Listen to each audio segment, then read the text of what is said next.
Bapak-bapak dan ibu, tamu Allah dan tamu Rasulullah yang dimuliakan oleh Allah Subhanahu wa Ta'ala. Alhamdulillah wa syukurillah, pada pagi hari ini kita masih diberi kesempatan oleh Allah beribadah di tempat yang sangat mulia, yaitu di Makkah Al-Mukarramah.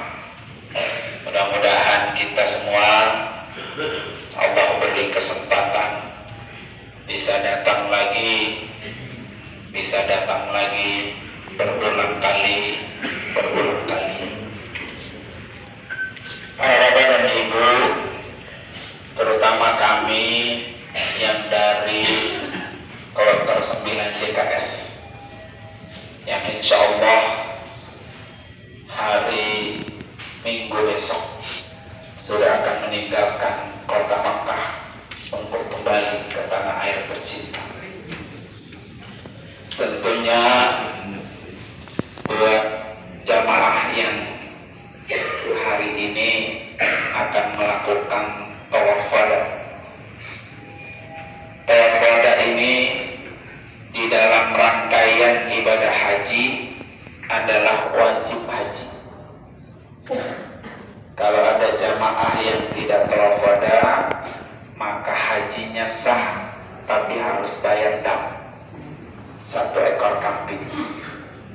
Makanya ada fatwanya bagi jamaah-jamaah yang sekiranya sudah risti atau lansia, maka boleh tawaf ifadah digabung niatnya dengan tawaf wada, karena kondisinya yang memang sudah kurang memungkinkan. Tapi bagi orang-orang yang tidak punya kendala, maka tawaf wada itu momen yang sangat penting. Kenapa sangat penting? Karena ada satu doa ketika kita tawaf wada yang kita minta kepada Allah. Biasanya kita kalau tawaf putaran pertama, putaran kedua, sampai putaran ketujuh doanya beda-beda. Tetapi ketika tawaf wada itu doanya satu. Selama 7 putaran, 7 kali doa itu kita minta. Apa di antara doanya? Allahumma rdudna ila baitika hada warzuqna al-auda thumma al-auda karratin ba'da marratin taibuna abiduna. Ya Allah, Engkaulah yang maha mengendalikan kami. Engkaulah yang maha mengendalikan kami. Maka kembalikanlah kami ke rumahmu ini.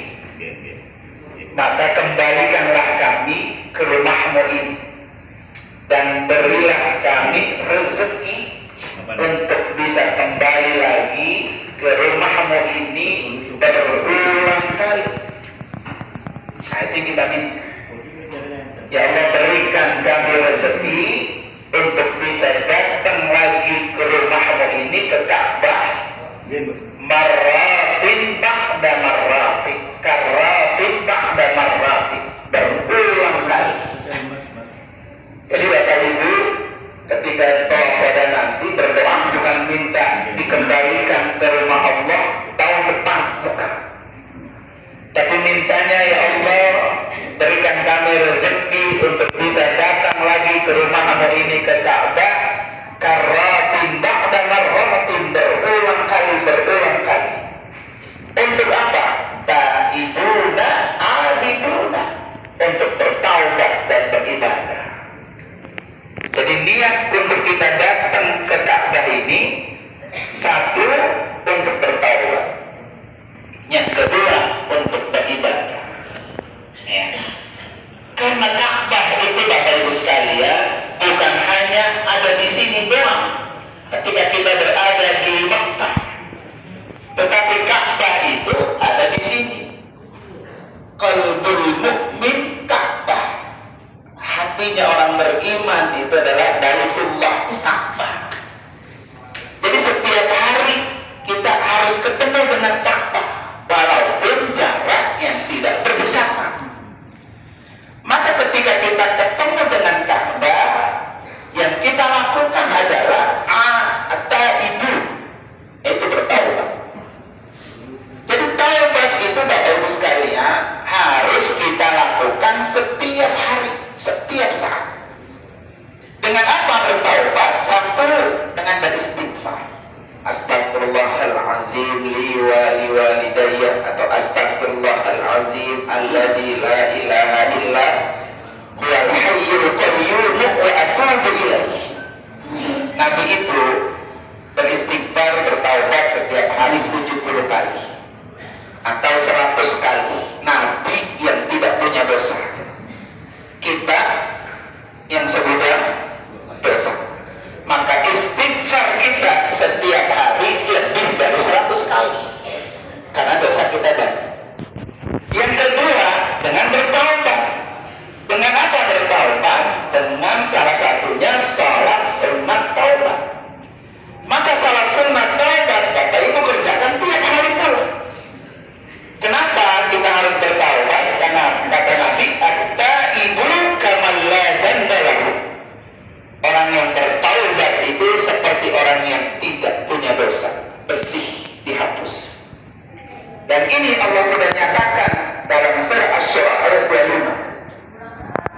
Ya, kata Allah, innal ladzi, apa namanya itu? Sesungguhnya orang-orang yang bertaubat an ibadihi, ya, an ibadihi wa ya'fu anis sayyi'at.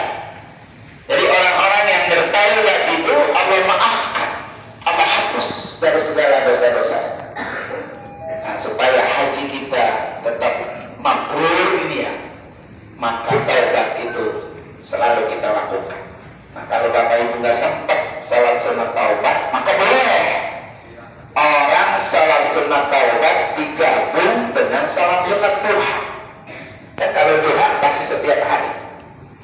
Usalli sunat duha wa taubah ta'ataini gitu. Saya niat salat sunat duha dan sunat taubat 2 rakaat. Biar apa? Hari ini dosa kita habis dihapus. Makanya ada satu amalan tuh dari Nabi, suruh baca apa? Setiap pagi habis subuh dan setiap petang habis maghrib baca sayyidul istighfar. Ya Allahumma anta rabbi la ilaha illa anta khalaqtani wa ana abduka wa ana al-abdika, sampai habis itu. Apa kata Nabi? Siapa orang yang membaca sayyidul istighfar setiap pagi, kemudian dia mati dari pagi sampai sore, itu di antara itu dia mati, maka dia tercatat min ahlil jannah, termasuk penghuni surga. Semua orang, siapa orang yang membaca sayyidul istighfar di petang hari habis maghrib dan dia mati dari waktu habis maghrib sampai subuh, dan dia yakin dengan itu, maka kata Nabi, min ahlil jannah, orang itu dicatat sebagai penghuni surga. Nah, itu amalannya tuh, sayyidul istighfar. Nah, para bapak dan ibu hadirin dan hadirat sekalian, yang kedua yang perlu kita pertahankan ini adalah kemakmuran. Ini kita sama-sama sudah melaksanakan kewajiban kita, melaksanakan ibadah haji. Tapi nggak ada jaminan di antara kita siapa yang hajinya mabrur. Nggak ada yang tahu. Ya, karena tidak semua orang yang haji tahun ini mabrur, hanya beberapa persen yang mabrur. Kok bisa? Ya, tidak semua yang mabrur. Karena kemabruran itu selektif. Mabrur itu selektif. Jangan sembarangan. Orang mabrur itu tidak bisa sembarangan. Nih kamu sudah haji, sudah rukuk, sudah melontar, semua saya kasih mabrur. Enggak. Yang mabrur itu cuma sedikit. Karena itu ulama, Rasulullah Rasulullah memberikan rambu-rambu bagaimana supaya kita mabrur. Ada satu hal begitu. Ciri mabrur itu ada 3. Yang pertama, thayyibul kalam. Ngomongnya yang enak-enak. Ngomongnya yang baik-baik. Ya. Jadi kalau mulut kita ini kalau sekali bicara itu menyakitkan orang, menghina orang, menjelekkan orang, menggunjing kejelekan orang lain, jauh daripada mabrur. Nah, itu dipelihara tuh.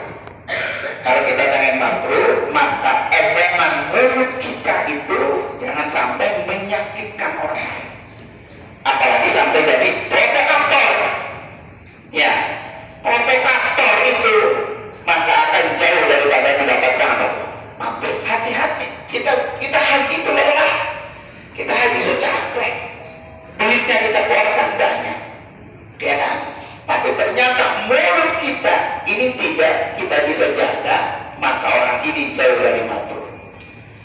Maka Nabi pernah tanya kepada sahabat, "Atadruna minal muflis?" Kamu tahu nggak apa yang dimaksud dengan orang bangkrut?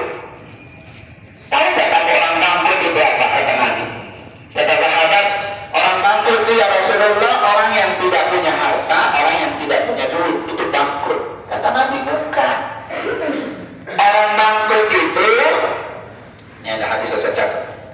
Orang bangkrut itu kata Rasulullah adalah mereka umatku yang nanti pada hari kiamat dia datang membawa pahala sholatnya rajin, mulainya rajin, berjamaahnya rajin, puasanya juga rajin, bayar zakatnya juga rajin.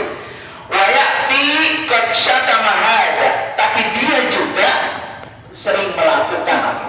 Menghina orang, mengejek orang, ngatain orang, menghardik orang, ya. Nah, kemudian juga waqadha hada, dan dia juga pernah memfitnah, menuduh orang berzina. Wa akala mali hada, dan dia juga makan harta yang tidak halal. Itu orang muflis, orang bangkrut. Nah, kalau ada di antara kita yang begitu tuh, kita nyakitin orang, jelekin orang, ngomongin orang, maka orang yang diomongin atau yang dijelekin, ketika orang itu punya dosa, dosanya pindah sama yang ngomongin. Ternyata yang diomongin dosanya habis, kemudian kebaikan yang ngomongin pindah ke yang diomongin, maka rugi besar. Itu dari apa? Dari berkah. Maka nanti data itu kita semua ya. Di sini kita pelihara itu. Pulang pun kudu kita pelihara. Maka nanti ketika sudah pulang dari sini, jangan pernah ngomongin kejelekan siapapun yang ada di sini. Mau teman sekamar mau teman seberangkatan diceritain dulu kepada orang-orang yang di kampung, hati-hati. Takut kita nggak mampu. Kita sudah berusaha keras, berusaha capek, lelah. Akhirnya mampu itu kita rusak sendiri oleh ulah kita sendiri. Ya. Yang kedua, ciri mabrur itu adalah ifsya'us salam, suka kedamaian. Ya, akur dengan siapapun. Mau teman sekamar akur, nggak ada yang sakit hati, nggak ada yang marah. Ada teman seperjuangan, atau sama saudara, sama tetangga, itu betul-betul dipelihara. Kalau kita pengen mabrur, ya, karena Rasulullah itu cinta damai. Dan yang ketiga, it'amut ta'am. Orang yang pengen mabrur, murah berbagi, ya, murah berinfak, murah bersedekah. Ya, jadi Pak Haji, jadi Ibu Haji, sudah pulang haji, jangan apa? Beli-beli. Ya, kalau kita pengen mendapatkan haji yang mampu. Nah, mudah-mudahan tinggal beberapa hari lagi, terutama kami nih yang dari JK 9 ya. Yang pertama, kami mengucapkan mohon maaf yang sebesar-besarnya jika selama kebersamaan kita ada yang kurang berkenan, ya. mohon dimaafkan. Karena orang-orang pemaaf itulah orang-orang yang dicintai Allah, dan dialah ciri-ciri orang bertakwa. Dan doakan kami yang insya Allah akan berangkat pada hari Minggu yang akan datang, biar kami semua dalam keadaan sehat walafiat, selamat perjalanan. Satu hal lagi yang saya pesankan, ketika kita sholat, Bapak Ibu ya, ada satu doa yang jangan sampai ditinggal. Dan ini doa dari Nabi. Kalau ini doa kita baca, kata ulama udah cukup dah, cukup semua urusan dunia kita, urusan akhirat kita dengan doa ini. Apa? Kata Nabi, idza tasyahhada ahadukum, apabila kamu telah tasyahud akhir ketika sholat, kan kita at-tahiyatul mubarak sampai innaka hamidun majid terakhir itu. Kata Nabi, fal yasta'id an arba'in, mintalah perlindungan 4 hal. Yang pertama, Allahumma inni a'udzubika min adabi jahannam. Ya Allah, lindungi saya dari neraka jahannam. Jangan sampai kita masuk neraka. Yang kedua, a'udzubika min adabil qabr. Ya Allah, lindungi saya jangan sampai masuk terkena azab kubur. Yang ketiga, min fitnatil mahya wal mamat. Ya Allah, lindungi kami dari fitnah cobaan hidup dan cobaan mati. Dan yang keempat, min syarri fitnatil masih dajjal, dari fitnah kejahatan al-masih ad-dajjal. Ini dibaca setelah tasyahud akhir. Mau sholat sunnah kan, mau sholat fardu kan. Kalau ada orang begini mengatakan, kalau ada orang yang sholatnya tidak membaca doa ini, kata ulama, suruh ulangi sholatnya. Kenapa? Karena betapa penting ini doa, dan ini doanya dari Nabi. Ya, mudah-mudahan ini menjadi amaliyah buat Bapak Ibu semua, buat saya juga pribadi, sehingga kita termasuk orang-orang yang dijauhi jangan sampai terkena azab jahannam, jangan sampai terkena siksa kubur, dijauhkan fitnah hidup dan fitnah kematian. Mari sama-sama kita baca sholatul Fatihah. Mudah-mudahan kita semua sehat walafiat. Yang masih di sini jaga kesehatan, maksimalkan ibadah, lakukan amal soleh, jaga kemakmuran, mabrur sepanjang umur. Ya. Dan yang kami berangkat dan hari ini insya Allah akan tawaf wada, mohon juga didoakan mudah-mudahan semuanya lancar sampai bertemu dengan kampung halaman dan keluarga tercinta. Ala adiniya al-Fatihah.